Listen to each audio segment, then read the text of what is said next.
அதே மாதிரி மண்கிண்டி மலை பல்ச கந்த என பெயர் மாற்றப்பட்டிருக்கிறது.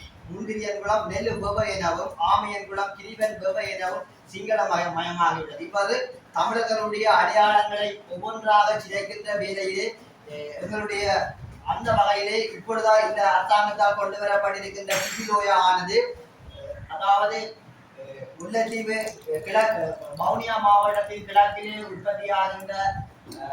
உற்பத்தியாகி முல்லைத்தீவு கொக்குழாய் கடலிலே சங்கமிக்கின்ற கிபிலோயா என்கின்ற பருவகால ஆற்றை மறித்து ஒரு அணைக்கட்டு கட்டுவதாகவும், இதனுடைய விளைவாக கூறப்படுவது தமிழ் மக்களுடைய வன்னி மக்களுடைய வாழ்வாதாரத்தை மேம்பாடு கூறுவதாக இருந்தாலும், உண்மையிலேயே இது திரை மறைவில் நடக்கின்ற உண்மை என்னென்றால், எங்களுடைய வவுனியா வடக்கு எல்லை பகுதிகளிலே பிற மாவட்டங்கள் வெளி மாவட்டத்தில் குடியேற்றம் செய்யப்பட்ட சிங்கள மக்களுடைய வாழ்வாதாரத்திற்காக இது உருவாக்கப்பட்டிருக்கின்றது. எனவே இந்த சிங்கள பெரும்பான்மை கட்சியினுடைய நோக்கமாக இருக்கின்ற வவுனியா வடக்கை சிங்களமயமாக்குவது மட்டுமில்லாமல் வடக்கு கிழக்குக்கு இடைப்பட்ட பகுதியிலே நிரந்தரமான சிங்கள குடியேற்றத்தை நிறுவி அதனூடாக வடக்கு கிழக்கினுடைய இருப்பை இல்லாமல் செய்வதை நோக்கமாக கொண்டு காலங்காலமாக தமிழ் மக்கள் கண்ணீரும் செந்நீரும் சிந்தி காத்த எங்களுடைய பூமிகள் ஆக்கிரமிக்கப்படுகின்றது. எனவே தமிழர் நிலங்களை இவர்கள் ஆக்கிரமிக்கப்படுகின்ற பொழுது அந்த தமிழர் நிலங்களை வேலியிடுகின்ற தொல்பொருள் திணைக்களமும் வனவளங்கு திணைக்களமும் வேடிக்கை பார்த்துக் கொண்டு நிற்கின்றது. எனவே இந்த முன்னைய அரசுகள் தயாரித்த அந்த திட்ட வரைவுகளையே தற்பொழுது ஆட்சியில் இருக்கின்ற அனுர அரசாங்கம் கையில் எடுத்து பூர்வீக மக்களின் துமுறல்களை கேட்காது வடக்கு கிழக்கு மாகாணங்களை சிங்கள குடியேற்றங்களை நிறுவுவதை கொண்டு பௌத்த மேலாதிக்கத்தினுடைய நீண்டகால நோக்கமாக இருக்கின்ற கிபிலோயாவை ஒரு கருவியாக பயன்படுத்துகின்றனர். எனவே தமிழ் மக்களுடைய பூர்வீக நிலங்களை பெரும்பான்மை மக்களை குடியேற்றுகின்ற ஒரு திட்டமாகவே இந்த கிபிலோயா திட்டம் காணப்படுகிறது. எனவே தமிழ் மக்களாகிய நாங்கள் பூர்வீக நிலங்களை பாதுகாப்பதற்கு கண்டன தீர்மானத்தை இந்த சபை எடுக்க வேண்டும் என கேட்கிறோம். இது சம்பந்தமாக எதிர்ப்பு வந்து நாங்கள் பாராளுமன்றத்தில் தான் பதிவிட முடியும். இங்க பதிவிடுறதுக்கு எந்த ஒரு இதுவும் இல்லை. இது எங்களோட சபை ஒரு தமிழக உரிமை சார்ந்த பிரச்சனை தொடர்பான அது சபையில் நாங்கள் ஒரு தீர்மானம் கண்டன தீர்மானம் தானே ஒரு மக்கள் சார்பாக ஒரு கண்டன தீர்மானம் தான். இதை நாங்கள் எங்களை சபை நடைமுறைப்படுத்த மட்டும் செய்யலாம். இதோட அவைந்த அபிலாசைகள் உணர்வுகள் அது அங்க நடக்கிற பிரச்சனைகள் தொடர்பாக இங்கே ஒரு கண்டன தீர்மானமாக தான் இது அவர் நிறைவேறுவதாக அவர் கேட்டிருந்தார். அப்ப இது தொடர்பாக நீங்கள் இது தொடர்பாக என்னன்னு சொல்லி சொன்னா நான் சொல்லுங்க என்னன்னு சொல்லுங்க இது சம்பந்தமாக வந்து நாங்கள் இதுல கதைச்சாலும் உள்ளூராட்சி திணைக்களத்துக்கு எந்த அதிகாரமும் அது தெரியும். நீங்கள் ஒரு கௌரவ பக்சாளர் சொன்னதுக்கு நாங்க ஆலோசனைக்காக எங்க செயலாளர்கிட்ட கேட்கிறேன் வந்து தேசிய நான் கேள்வி கேட்கல சார். நீங்க சொன்னீங்க ஆலோசனைக்காக ஆலோசனைக்காக சபை நடக்கும் போது கேள்வி கேட்கிறார். சபையில இல்ல நீங்க கௌரவ உறுப்பினர்கள் ஆலோசனைகளை பிறகு கேட்கலாம். சபை நடவடிக்கை போது செயலாளரை யாரும் கேள்வி கேட்க முடியாது. செயலாளர் கலைக்கிறாரு, நீங்கள் யாரும் கேள்வி கேட்க முடியாது. அந்த அடிப்படையில செயலாளர் யாரும் கேள்வி கேட்கிறார். இந்த சபைக்கு நீங்கள் உயரிய சபை உங்களுக்கானது. நீங்கள் இது தொடர்பா இதுல கருத்து தெரிவிக்கணும். அதான் என்னுடைய கருத்து என்னன்னு சொல்லி சொன்னா, உண்மையிலேயே இது வந்து எங்க கதைக்கணுமோ அங்கதான் கதைக்கப்பட வேண்டிய விடயம். எங்க தீர்மானம் நிறைவேற்றப்படணுமோ அந்த இடத்துலதான் தீர்மானம் நிறைவேற்றப்படணும். இது தொடர்பாக பாராளுமன்றத்திலும் எங்களோட தமிழ் எம்பிகளுக்கு வந்து கொடுக்கப்பட்டது கணிக்கிறதுக்கு. அதே நேரம் விசேடமாக விசேட மீட்டிங் போட்டு இது தொடர்பான கண்டன தீர்மானத்துக்கு தான் இது தொடர்பா எங்களுக்கு இந்த சபையின் எல்லைக்குள்ள இது தொடர்பா நாங்க கண்டன தீர்மானம் நிறைவேற்ற முடியும். அதெல்லாம் கொண்டு வராமல் நேரத்தை வீணடிக்கக்கூடிய மாதிரியான செயற்பாடு, அதாவது பிரதேச சபையால உள்ளூராட்சி திணைக்களத்தால செய்ய முடியாது என்ற ஒரு பிரேரணையோ கண்டனத்தையோ இதுல கொண்டு வரதால நேரம் தான் வீணடிக்கப்படுது. அப்ப அதை பிளான் பண்ணி செய்யணும். இதைத்தான் டெய்லி செய்து கொண்டிருக்கீங்க. அதுக்காக நாங்க தமிழ் மக்களுக்கு எதிரானவர்கள் இல்ல, நாங்களும் தமிழர்கள் தான். சரி, ஓகே. நீங்க இந்த உங்களுடைய தமிழ் மக்களுடைய இதய துடிப்பு எங்கெல்லாம் இருக்கிறதோ அங்கெல்லாம் உங்களுடைய குரல்கள் ஒலிக்கும். அந்த வகையிலே 1983ஆம் ஆண்டு சிங்கள மேலாதிக்கத்தால் குடியேற்றப்பட்ட சிங்கள மக்களுக்கான திட்டம் தான் இந்த கிவிலோயா திட்டம். ஆண்டாண்டு காலமாக எங்களுடைய தமிழ் மக்கள் வாழ்ந்த வவுனியா வடக்கு பிரதேசமாக இருக்கட்டும், முல்லைத்தீவு பிரதேசமாக இருக்கட்டும், எங்களுடைய மக்கள் நீண்ட காலமாக நீர் தேவையை பூர்த்தி செய்ய முடியாத நிலையிலே நாங்கள் மன்னார் என்றாலும் சரி, வவுனியா வடக்கு பிரதேசமாக இருந்தாலும் சரி, முல்லைத்தீவு ஆக இருந்தாலும் சரி, நாங்கள் உலர் வலயத்திலே நீண்ட காலமாக வாழ்ந்து வருகின்றோம். எங்களுக்கு விவசாயமாக இருக்கட்டும், நீர் எங்களுடைய நாளாந்த ஜீவனோபாயமாக இருக்கட்டும், நீர் தேவை என்றது எங்களுக்கு இன்றியமையாது.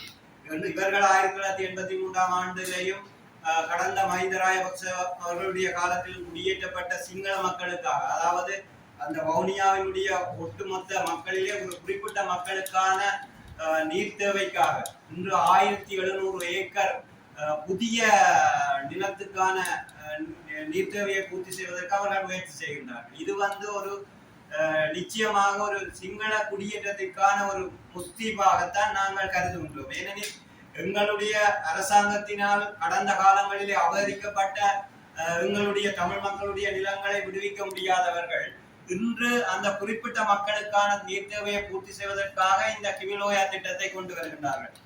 எங்களுடைய கடந்த காலங்களிலே எங்களுடைய நிலங்கள், நாங்கள் ஆண்டாண்டு காலமாக ஆண்டு வந்த நிலங்கள், பாரம்பரிய நிலங்கள் இவ்வளவு பசுமையாக இருந்தன. இன்று அந்த நிலங்கள் சுடுகாடாக மாறி இருக்கின்றன. அந்த நிலங்களை கூட நீங்கள் வனவள திணைக்களத்திற்கு நீங்கள் கொடுக்கின்றீர்கள். அப்படி இருக்கின்ற போது இன்று குறிப்பிட்ட மக்களுக்காக, குறிப்பிட்ட சிங்கள குடியேற்றப்பட்டுள்ள சிங்கள மக்களுக்காக நீங்கள் கொண்டு வந்திருக்கின்ற இந்த கிவிலோயா திட்டம் எவ்வளவு நியாயமானது என்பதை அரசாங்கம் நிச்சயமாக பரிசீலிக்க வேண்டும். ஏனென்றால் இந்த குறிப்பிட்ட சிங்கள மக்களுக்காக கொண்டு வரப்படுகின்ற இந்த திட்டமானது எங்களுடைய மன்னார் மாவட்டமாக இருக்கட்டும், வவுனியா வடக்கு பிரதேசமாக இருக்கட்டும், எங்களுடைய முல்லைத்தீவு பிரதேசத்திலே எத்தனை மக்கள் நீர் தேவையை பூர்த்தி செய்ய முடியாமல், விவசாயத்தை செய்ய முடியாமல், நாளாந்த ஜீவனோபாயத்திற்கு மிகவும் கஷ்டப்பட்டு கொண்டிருக்கின்ற நிலையிலே நீங்கள் இந்த கிவிலோயா திட்டத்தை அறிமுகப்படுத்துவது ஆனது நிச்சயமாக எங்களுடைய தமிழர் தாயக பிரதேசங்களிலே ஒரு திட்டமிட்ட சிங்கள குடியேற்றத்தை நீங்கள் மேற்கொள்வதற்காக கொண்டுவரப்படுகின்ற ஒரு திட்டம் தான் இந்த கிவிலோயா திட்டம். இந்த திட்டத்தை நாங்கள் எதிர்க்கின்றோம். இந்த திட்டமானது எங்களுடைய தமிழர் தாயக பிரதேசத்திற்கு ஒரு நல்ல செய்தியை சொல்லவில்லை என்பதையே நாங்கள் திட்டவட்டமாக கூற விரும்புகின்றோம். நீங்கள் கொண்டு வருகின்ற இந்த திட்டமானது மேலும் மேலும் சிங்கள குடியேற்றங்களை எங்களுடைய தாயக பிரதேசங்களில், தமிழர் தாயக பிரதேசங்களில் பலப்படுத்துவதற்கான ஒரு தூர நோக்கியாகும் என்பது எங்களுக்கு கண்கூடாக தெரிகின்றது. ஆகவே அரசாங்கமானது கிவிலோயா திட்டத்தை விட வேண்டும். அதே போல எங்களுடைய பிரதேசங்களில், எங்களுடைய மக்கள் வாழ்ந்த பிரதேசங்களிலே அபகரிக்கப்பட்டிருக்கின்ற காணிகளை அரசாங்கமானது எங்களுடைய மக்களுக்கு வழங்க வேண்டும். அதை வனவள திணைக்களத்துக்கு வழங்காது. எங்களுடைய மக்கள் பூர்வீகமாக ஆண்டாண்டு காலமாக வாழ்ந்த அந்த மக்களுக்கு வழங்குங்கள். அவர்கள் விவசாயம் செய்யட்டும். எங்களுடைய மக்களும் நீர் தேவைகள் என்று இருக்கின்றார்கள். அந்த மக்களுக்கு நீரினை வழங்குகின்றனர். மகாவலி என்பது எல்லா மக்களுக்கும் பொதுவானது. நீங்கள் அந்த குறிப்பிட்ட மக்களுக்கு மட்டும் வழங்குவதன் நோக்கம் என்ன? 700 ஏக்கருக்கு வழங்கின நீங்கள் இன்றைக்கு 1700 ஏக்கர் புதிய நிலங்களுக்கான, காடுகளுக்கு வழங்குவதற்கான திட்டத்தை நீங்கள் அறிவித்திருப்பதனுடைய சூட்சுமம் என்பதை அரசாங்கம் தெளிவுபடுத்த வேண்டும். ஆகவே இந்த கிவிலோயா திட்டத்தை நாங்கள் எதிர்க்கின்றோம். நீங்கள்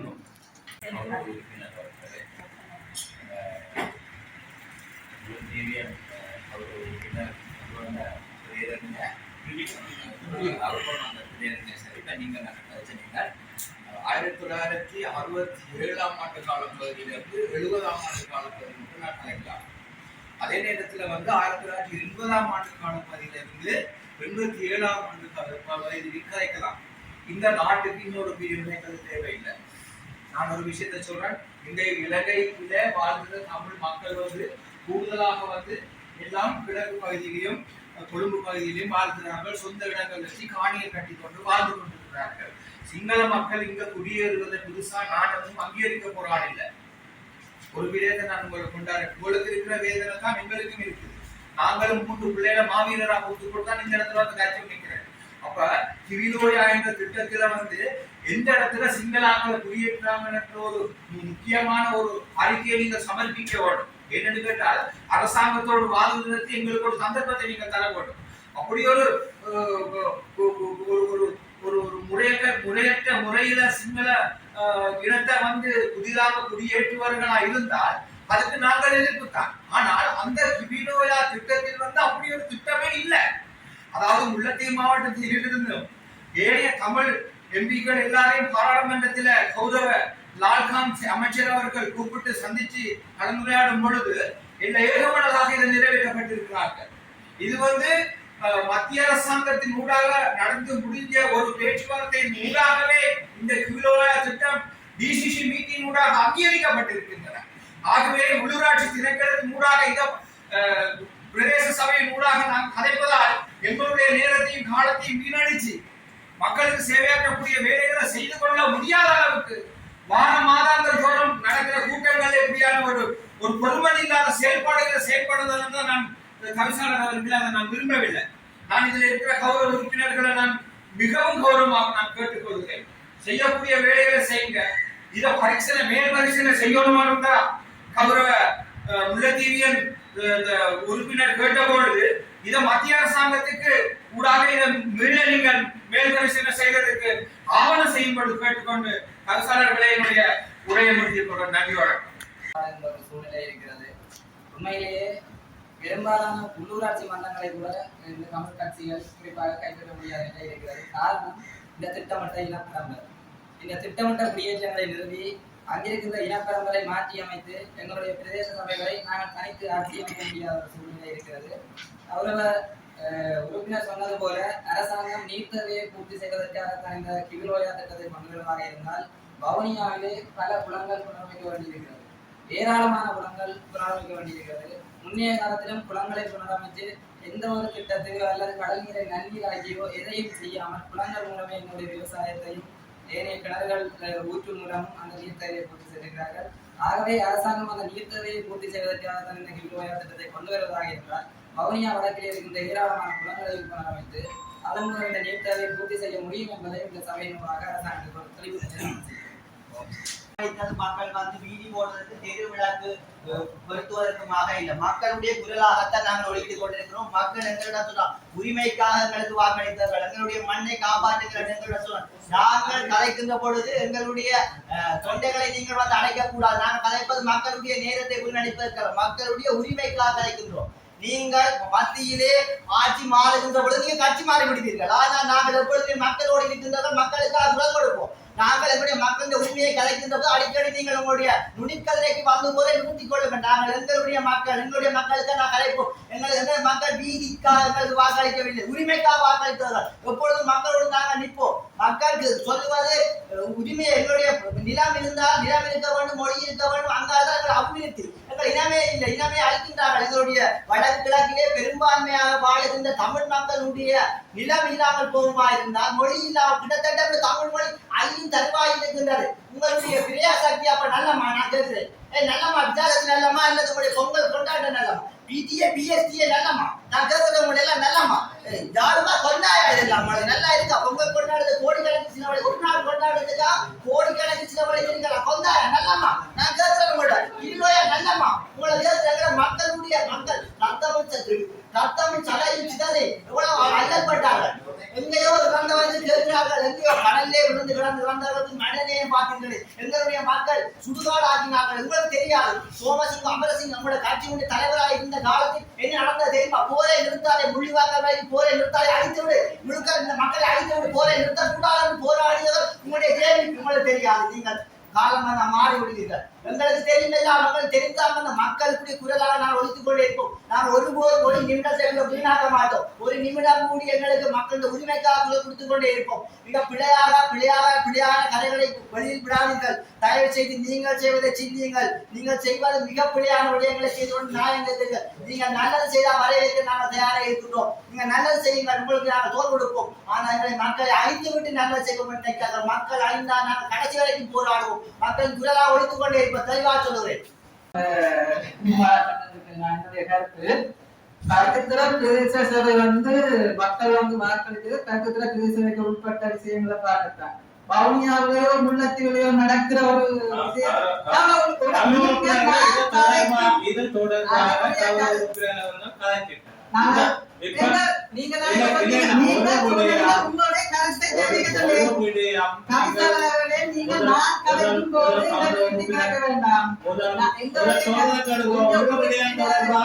திரும்ப கதைக்கிறாது. அந்த விடயம் ஏற்கனவே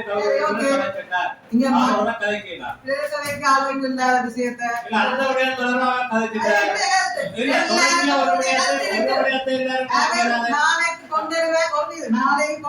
மக்களுக்காக இந்த ஈரான்ல அமெரிக்கா பிரச்சனை நடக்குது. அதுக்காக ஒரு விசேட கூட்டத்தை நிறுவனம் கொண்டிருக்க நேற்று கட்டக்காந்த யானை வந்தது. அந்த யானை கொண்டு அறிவித்தல் விடுங்கன்னு கொண்டிருக்காரு. அப்படிப்பட்ட மனநிலையில குடும்பிட்டு வந்துட்டு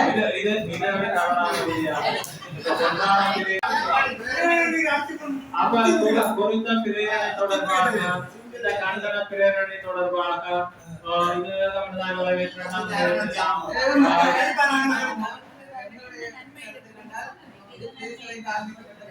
இல்லாதபடியா நாங்க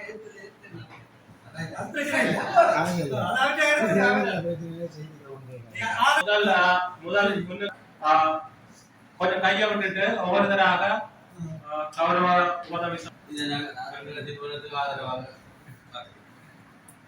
இது வாக்களிப்புக்கு வருவதோ இல்ல கேட்டுட்டு ஒரு முன்முடிஞ்சு பாடி முடிஞ்சால்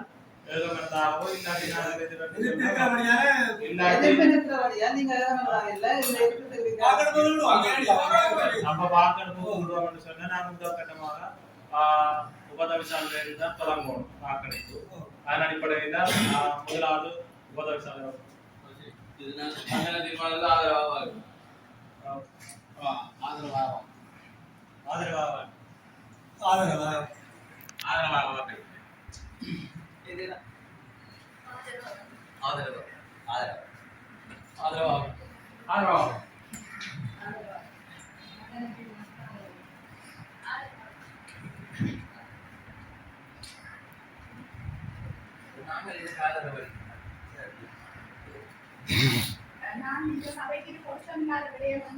நீங்க ஆதரவா